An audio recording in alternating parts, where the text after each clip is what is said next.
الحمدللہ رب العالمین والصلاة والسلام علی سید المرسلین اما بعد فاعوذ باللہ من الشیطان الرجیم بسم اللہ الرحمن الرحیم والصلاة والسلام علیکہ یا رسول اللہ وعلی آلکہ واصحابکہ یا حبیب اللہ والصلاة والسلام علیکہ یا نبی اللہ وعلی آلکہ واصحابکہ یا نور اللہ۔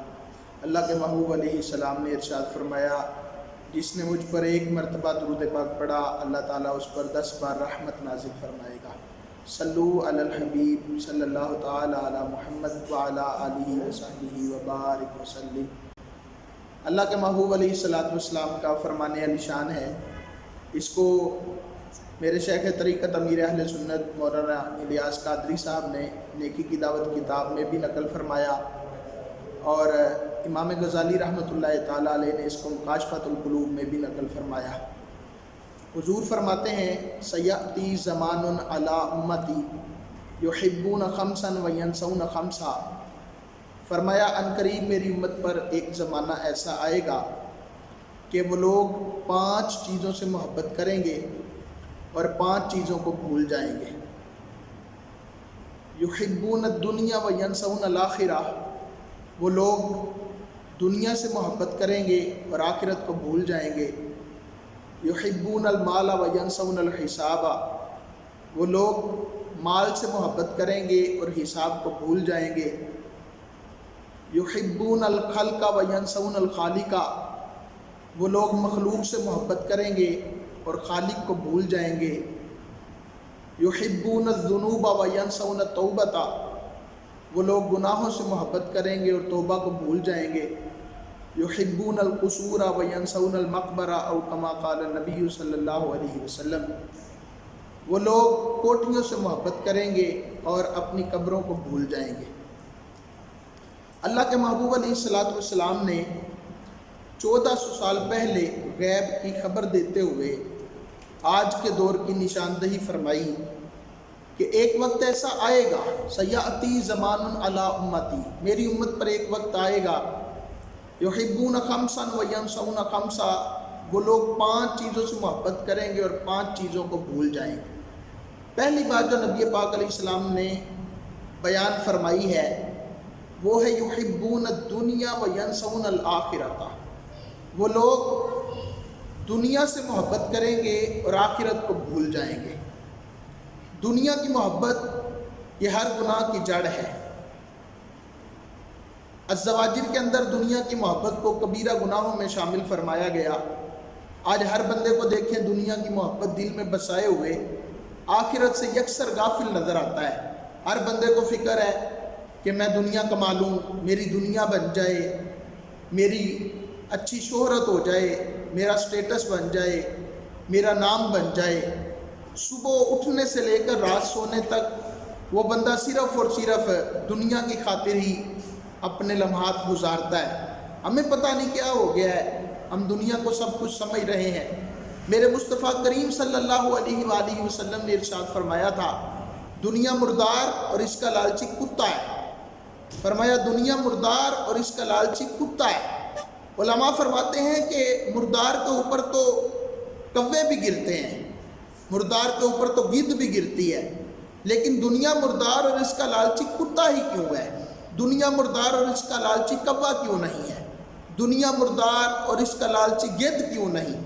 فرمایا اس لیے کہ کوا جب کسی مردے پر گرتا ہے نا تو وہ کائیں کائیں کر کے سب کو بلاتا ہے، وہ کہتے ہیں آؤ میں کھا رہا ہوں تم بھی کھاؤ، اور وہ سب کو اکٹھا کرتا ہے اور سب مل کر کھاتے ہیں، اور جب وہ کھا لیتے ہیں ان کا پیٹ بھر جاتا ہے تو وہ باقی کے مردے کو چھوڑ کر اڑ جاتے ہیں۔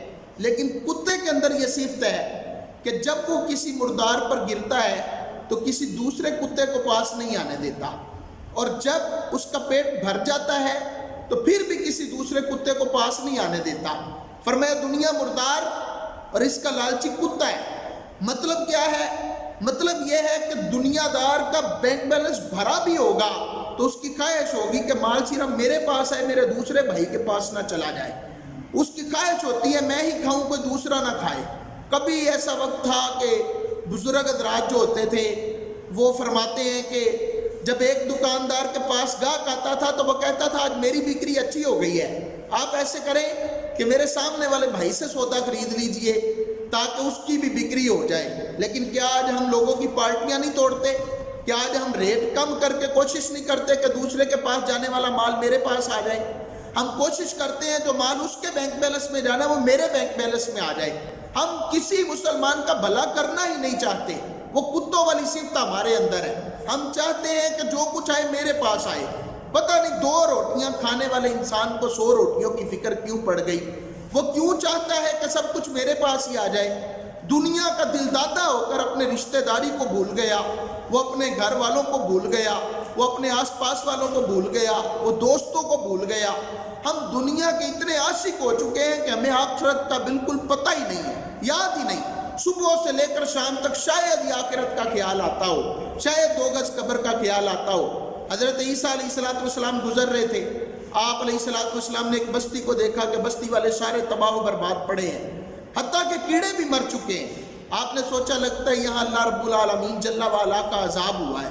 کہا مالک میں بات کرنا چاہتا ہوں، کسی کو زبان عطا کر کے میں بات کروں. فرمایا پیارے عیسیٰ علیہ السلام کسی ایک کو بھی آواز دو، تمہاری آواز کو سن کے کوئی نہ کوئی کھڑا ہوگا. آپ نے ارشاد فرمایا بستی والوں مجھے بتاؤ تمہارے ساتھ کیا ہوا؟ ایک شخص کھڑا ہو گیا. آپ نے ارشاد فرمایا کہ بتاؤ تمہیں کیا ہوا؟ کہا عیسیٰ علیہ السلام اللہ کریم کا عذاب آیا اور پھر ہم سب کو غرق کر گیا. فرمایا کہ اے بندے بتا تو بول رہا ہے باقی کیوں نہیں بول رہے؟ کہا اے عیسیٰ علیہ السلام باقیوں کے منہوں میں اللہ رب العالمین جل وعلا نے دوزخ کی آگ کی لگامیں ڈالی ہوئی ہیں، کسی کو بولنے کی طاقت نہیں ہے، کوئی بھی نہیں بول سکتا. تو فرمایا تو کیسے بولتا ہے؟ کہا پیارے عیسیٰ علیہ السلام میں ان کے اندر رہتا تھا لیکن ان جیسے گناہ نہیں کیا کرتا تھا، میں نیک تھا، متقی تھا، پرہیزگار تھا. لیکن جب اللہ کا عذاب آیا تو میں بھی ان کے ساتھ لپیٹ میں آ گیا. اے پیارے عیسیٰ علیہ السلام بس پوری بستی کو اللہ رب العالمین نے تباہ و برباد فرما دیا. حضرت عیسیٰ علیہ السلام نے فرمایا بتاؤ یہ عذاب تم پر کس وجہ سے آیا؟ کہا اے عیسیٰ علیہ السلام ہم دنیا سے اس طرح محبت کرتے تھے جیسے ماں اپنے بیٹے کے ساتھ محبت کرتی ہے. جب دنیا ہم سے جاتی تھی تو ہم روتے تھے، چلاتے تھے، اور جب دنیا ہمارے پاس آتی تھی تو ہم خوش ہو جاتے تھے. اللہ کریم نے ہم پر عذاب نازل کیا اور اللہ تبارک و تعالیٰ نے سب نیک و بد کو اپنے عذاب کی لپیٹ میں لے کے تباہ و برباد فرما دیا. یہ دنیا کی گندی محبت جب دل پر غالب آتی ہے تو اللہ رب العالمین جل وعلا سے دور کر دیتی ہے. امام غزالی رحمۃ اللہ علیہ نے مکاشفۃ القلوب میں لکھا، فرمایا نبی پاک صلی اللہ علیہ وآلہ وسلم نے قیامت والے دن کچھ لوگ آئیں گے جن کی نیکیاں تہامہ کے پہاڑوں کے برابر ہوں گی. تہامہ کے پہاڑ بڑے بڑے بلند تھے، بہت بہت بڑے پہاڑ تھے. کہا ان کی نیکیاں تہامہ کے پہاڑوں کے برابر ہوں گی، لیکن اللہ رب العالمین جل وعلا حکم فرمائے گا فرشتوں پکڑو اور ان کو گھسیٹ کے جہنم کے اندر ڈال دو. صحابہ کہتے ہیں حضور کیا وہ نمازی ہوں گے؟ فرمایا صحابہ پکے نمازی ہوں گے. عرض کی حضور کیا وہ روزہ دار ہوں گے؟ فرمایا صحابہ پکے روزہ دار ہوں گے. عرض کی حضور پھر بھی دوزخ میں جائیں گے؟ فرمایا ہاں. حضور وجہ کیا ہے؟ فرمایا نمازی اور روزہ دار ہونے کے باوجود ان کے دل کے اندر دنیا کی گندی محبت بس رہی ہوگی. اللہ اس کی وجہ سے ان نمازیوں اور روزہ داروں کو جہنم کے اندر پھینکنے کا حکم دے دے. دنیا یہ ایسی چیز ہے کہ اس کے پیچھے بھاگنے والا کبھی کامیاب نہیں ہو سکتا، اور اگر دنیا سے کوئی رخ موڑ لیتا ہے تو اللہ دنیا کو اس کے پیچھے لگا دیتا ہے. رب العالمین جل وعلا اپنی طرف آنے والوں کو ذلیل و رسوا نہیں کرتا. حضور نے فرمایا تم دنیا سے محبت کرو گے، تم اپنی آخرت کو بھول جاؤ گے. آج ہم دنیا کے دل دادا ہو گئے، ہم اپنی آخرت کو بھول گئے. نبی پاک علیہ السلام نے فرمایا تھا اللہ کے نزدیک اس دنیا کی قدر و قیمت مچھر کے پر کے برابر بھی ہوتی تو اللہ کسی کافر کو ایک گھونٹ پانی نہ پلاتا. نبی پاک صلی اللہ علیہ وسلم لیٹے ہوئے تھے، حضور کے جسم مبارک پہ 4 پائی کے نشانات پڑ گئے. آپ اور میں آج کل بیڈ پہ سوئیں تو ہم کہتے ہیں جناب اللہ نے تو ہمیں نعمتیں نہیں دی. اچھے صوفوں پر بیٹھ کے ہم کہتے ہیں اللہ نے تو ہمیں نعمتیں نہیں دی. اللہ نے اتنے اعلیٰ مکانات دیے، ہم کہتے ہیں اللہ نے ہمیں دیا کیا. ہم تو غربت کی زندگی بسر کر رہے ہیں۔ کبھی سکندر بادشاہ ہماری آج کل کی آسائشوں کو دیکھ لیتا تو وہ بھی حیران ہوتا کہ میں بادشاہ ہو کے اتنی آسائش والی زندگی نہیں گزار سکا جتنی یہ لوگ غربت کے اندر زندگی اچھی گزار رہے ہیں، اچھا کھاتے ہیں، اچھا پیتے ہیں، رب العالمین عطا فرماتا ہے، اس کے باوجود ہم رب تبارک و تعالیٰ پر اعتراض کرتے ہیں، شکوے کرتے ہیں۔ اور جو پوری کائنات سے معزز و محترم میرے مصطفیٰ ہیں، وہ چارپائی پہ لیٹے ہوئے ہیں، حضور کے جسم مبارک پہ نشانات پڑ گئے، اتنی سخت چارپائی ہے۔ حضرت فاروق اعظم رضی اللہ تعالیٰ عنہ حاضر ہوئے، عرض کی یا رسول اللہ صلی اللہ علیہ وسلم، آپ کے جسم مبارک پر نشانات پڑ گئے، آنکھوں سے آنسو نکل آئے، حضور آپ نبی الانبیاء ہیں، کیسر و کسرا تو نرم گدیلوں پر سوئیں، آپ اللہ کے نبی ہو کہ اس طرح کی چارپائی پر سوتے ہیں کہ جسم مبارک پر نشانات پڑ گئے ہیں؟ نبی پاک علیہ السلام نے فرمایا عمر رونے والی بات نہیں ہے، اللہ نے دنیا کافروں کے لیے اور آخرت اللہ کریم نے مومنین کے لیے بنائی ہوئی ہے، ہم یہاں مزے لینے کے لیے نہیں آئے، ہمارے لیے آخرت ہے۔ ایک بزرگ فرماتے تھے دنیا مٹی ہی مٹی ہے اور آخرت سونا ہی سونا ہے، اور فرمایا کہ عقل مند شخص کے لیے اگر اتنا سا کہہ دیا جاتا نا کہ دنیا سونا ہی سونا ہے اور آخرت مٹی ہی مٹی ہے تو وہ پھر بھی آخرت کو اختیار کرتا، کیوں کہ دنیا ختم ہونے والی ہے اور آخرت ہمیشہ باقی رہنے والی ہے، تو باقی رہنے والی کو ختم ہونے والی پر ترجیح دی جاتی ہے۔ بزرگ فرماتے ہیں بندے جتنا تو دنیا کی خاطر بھاگتا ہے، کاش تو اپنی آخرت کی خاطر بھاگتا تو تیری دنیا بھی بہتر ہو جاتی، تیری آخرت بھی بہتر ہو جاتی۔ فرمایا وہ لوگ دنیا سے محبت کریں گے، وہ اپنی آخرت کو بھول جائیں گے۔ آج ہم نے دنیا کی محبت کو اپنا اوڑھنا بچھونا بنا لیا، ہم نے سب کچھ دنیا کو سمجھا۔ جس کے پاس مال ہے اس سے حال پوچھا جائے وہ کہتے ہیں اللہ کا لاکھ لاکھ شکر ہے، اللہ نے بڑا نوازا ہوا ہے، اور جس کے پاس مال و دولت نہیں ہے، غربت کی زندگی بسر کر رہا ہے، اس سے حال پوچھا جائے تو وہ کہتا ہے بس یار گزارا ہو رہا ہے، اللہ کا شکر ادا نہیں کرتا۔ اتنا رب نے نوازا ہوا ہے پھر بھی ہم پتہ نہیں کیوں رب العالمین جل وعلا سے غافل۔ ایک دن مرنا ہے، آخر موت ہے، کر لے جو کرنا ہے، آخر موت ہے۔ دنیا کے پیچھے لگ کے اپنی آخرت خراب نہ کیجیے، اپنی آخرت کو بہتر کرنے کی کوشش کیجیے۔ مسلمان کی زندگی کا مقصد قبر و آخرت کی بہتری ہے، دنیا بنانا نہیں ہے۔ دوسری بات نبی پاک علیہ السلام نے بیان فرمائی، فرمایا یحبون المال وینسون الحساب، وہ لوگ مال سے محبت کریں گے اپنے حساب کو بھول جائیں گے۔ آج مال سے محبت کس کو نہیں ہے؟ میں مال سے محبت کی بات اس لیے کر رہا ہوں کہ نبی پاک علیہ السلام نے متعدد احادیث کے اندر مال کی مذمت بیان فرمائی ہے، متعدد احادیث کے اندر مال اکٹھا کرنے کو برا کہا ہے، بلکہ علماء نے لکھا کہ مالدار کا چہرہ دیکھنے سے بھی دل کالا ہو جاتا ہے۔ کون سا مالدار جو اپنے مال کا حق ادا نہیں کرتا؟ مال جب آتا ہے کسی کے پاس تو بہت زیادہ برائیاں اور بہت زیادہ غلط کام لے کر آتا ہے۔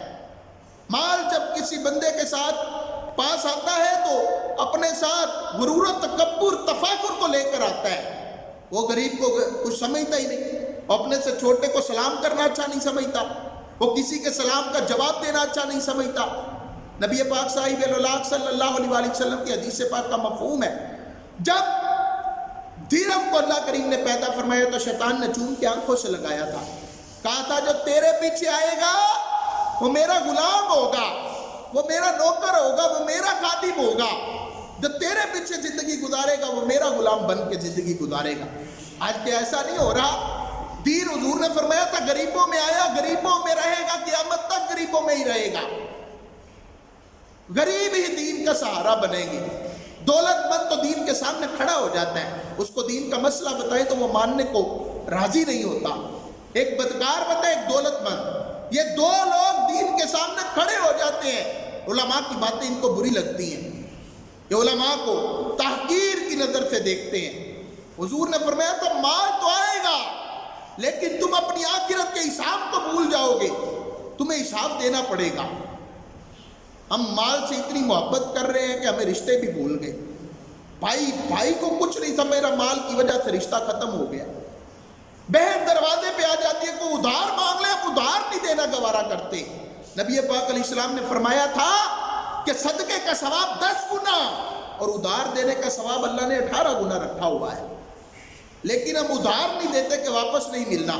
حالانکہ جو رقم ادھار دے رہے ہیں وہ سالہ سال سے میرے بینک میں پڑی ہوئی ہے، لیکن میں چاہتا ہی نہیں کہ کسی مسلمان کا بھلا ہو جائے. جن لوگوں کو عرش کا سایہ نصیب ہوگا ان میں ایک وہ ہے جو لوگوں کو قرض دیتا ہے اور پھر ان کو مہلت دیتا ہے، ان کی آسانی تک ان سے قرض نہیں مانگتا. اللہ کریم قیامت والے دن اس شخص کو عرش کا سایہ نصیب فرمائے گا. ایک استاد صاحب تھے، شاگرد نے سوال کر دیا، استاد جی کل قیامت کا دن کیسا ہوگا، حساب کتاب کیسے ہوگا؟ انہوں نے 1 روپیہ نکال کے اس شاگرد کو دیا، 5 روپے ساتھ والے کو دیے، 10 روپے ساتھ والے کو دیے، 50 روپے ساتھ والے کو دیے. حیران ہو گیا. اس نے کہا اتنا انٹیلیجنٹ سوال کیا ہے اور مجھے 1 روپیہ باقیوں کو مجھ سے زیادہ. کہا بیٹا کل جب تم آؤ گے تو یہاں پڑھنے نہیں آنا، فلاں تندور پہ تمہاری پڑھائی ہوگی، اور کل سارے پیسے خرچ کر کے آنا. سارے لوگ آ گئے، سارے بچے آ گئے. اب استاد نے کہا کہ پیسے خرچ کر رہے ہو؟ کہا جی استاد جی کر رہے ہیں. کہا بیٹا ایسے کرو کہ یہ جو تندور جل رہے ہیں نا اس کے کنارے کھڑے ہو کے مجھے بتاؤ کہ تم نے پیسے کیسے خرچ کیے. اب جس کو جتنے زیادہ ملے تھے وہ اتنا پریشان ہو گیا، وہ حیران ہو گیا کہ اب میں کیا کروں، کیسے بتاؤں کہ میں نے کیسے پیسے خرچ کیے. لیکن جس کو 1 روپیہ ملا تھا نا وہ بڑی خوشی کے ساتھ آیا اور بتایا استاد جی 1 روپے کی فلاں چیز لی تھی، اور یہ کہہ کے وہ تندور کے کنارے سے نیچے اتر گیا، ہنس رہا تھا. استاد نے کہا جب کل تمہیں دیا تھا تب تو تمہیں دکھ ہو رہا تھا اور اب تم ہنس رہے ہو، اس کی وجہ کیا ہے؟ کہا استاد جی کل پتہ نہیں تھا کہ آج ہونا کیا ہے، اور آج جب 1 روپے کا حساب لیا گیا تو مجھے بڑی خوشی ہوئی ہے کہ جلدی حساب دے کے جلدی فارغ ہو گیا ہوں. فرمایا بیٹا یہی میدان محشر ہوگا، جس کو اللہ نے جتنا دیا ہوگا کل قیامت والے دن اتنی دیر اللہ کی بارگاہ میں کھڑا ہونا پڑے گا اور اللہ اس سے پوچھے گا بتا میں نے تجھے کروڑوں پتی بنایا تھا، بتا میں نے تجھے اربوں پتی بنایا تھا، بتا میں نے تجھے کھربوں پتی بنایا، بتا میں نے تجھے عزت عطا کی، بتا میں نے تجھے مال عطا کیا، بتا میں نے تجھے شہرت دی، لوگ تجھے حاجی صاحب کہتے تھے، لوگ تجھے سیٹھ صاحب کہتے تھے، میں نے تجھے کتنی عزت عطا کی، حساب دے. اور وہ بندہ اللہ کی بارگاہ میں حساب دے گا. اور بیٹا جس کو کم ملا ہوگا وہ جلدی حساب دے گا، جلدی حساب دے کے جلدی جنت میں اللہ رب العالمین کی رحمت سے داخل ہو جائے گا. یہی میدان محشر ہوگا. نبی پاک علیہ السلام نے فرمایا تھا مال دار 4 قسم کے لوگ ہیں جن کا اللہ کریم قیامت والے دن حساب لے گا. فرمایا ایک وہ جس نے حرام کمایا ہوگا اور حرام جگہ پر لگایا ہوگا. اللہ کریم حکم فرمائے گا اس کو پکڑو اور گھسیٹ کے جہنم کے اندر ڈال دو. فرشتے اس کو پکڑیں گے اور گھسیٹ کے جہنم کے اندر ڈال دیں گے. مال آتے ہوئے بڑی خوشی ہوتی ہے لیکن یہ پتہ ہی نہیں ہے کہ آ کہاں سے رہا ہے. بس مال مفت دلے بے رحم جو آ رہے اس کو کھا جاؤ، ہڑپ کر جاؤ. فرمایا حرام کمایا ہوگا، حرام جگہ لگایا ہوگا، کہا جائے گا گھسیٹ کے جہنم کے اندر ڈال دو، ڈال دیا جائے گا. فرمایا پھر دوسرا بندہ آئے گا جس نے حرام کمایا ہوگا مگر لگایا حلال جگہ ہوگا. کمایا حرام تھا، لگانے کی باری آئی تو کہا چلو کسی کی بیٹی کی شادی کروا دیتے ہیں، چلو کوئی مسجد بنا دیتے ہیں، کوئی مدرسہ بنا دیتے ہیں، چلو کسی کو حج کروا دیتے ہیں، کسی کو عمرہ کروا دیتے ہیں، چلو کوئی بات نہیں ہم فلاں کو پیسے دے دیتے ہیں، فلاں بیمار پڑے اس کو دے دیتے ہیں. پیسے اچھی جگہ پر لگائے، لوگوں کی مدد کی، غریبوں کا خیال رکھا. کمایا حرام تھا، جھوٹ بولا، دھوکے بازی کی، فراڈ بازی کی، حرام کماتا رہا. میرے مصطفیٰ نے فرمایا اللہ حکم دے گا اس کو بھی پکڑو اور گھسیٹ کے جہنم کے اندر ڈال دو. ایسا تو نہیں رہا ہو سکتا کہ بندہ ڈاکہ مار کے ساتھ والے گھر میں تو اس کے پیسے چرا کر ساتھ والے گھر کی مدد کر دے. ایک کا نقصان کر کے دوسرے مسلمان کو راضی کرنا اسلام اس کی اجازت نہیں دیتا. ایک کے مال پہ قبضہ کر لیا، دوسرے کو فراغ کر دیا. اسلام اس چیز کو پسند نہیں کرتا کہ ایک مسلمان کا نقصان کر دے اور دوسرے کو آپ فائدہ پہنچائیں. اور یہ ایک تعداد ہے جو حرام کما کر حلال جگہ پر لگاتی ہے.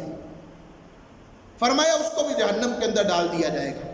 پھر تیسرا بندہ آئے گا جس نے کمایا حلال ہوگا، بڑی دھیان سے، بڑی توجہ سے، 1-1 روپیہ 1-1 پائی کمائی ہوگی، لیکن جب لگانے کی باری آئی تو حرام جگہ پر لگا دیا، ناجائز جگہ پر لگا دیا، کیرم کلبوں پر لگا دیا، سنوکر کلبوں پر لگا دیا،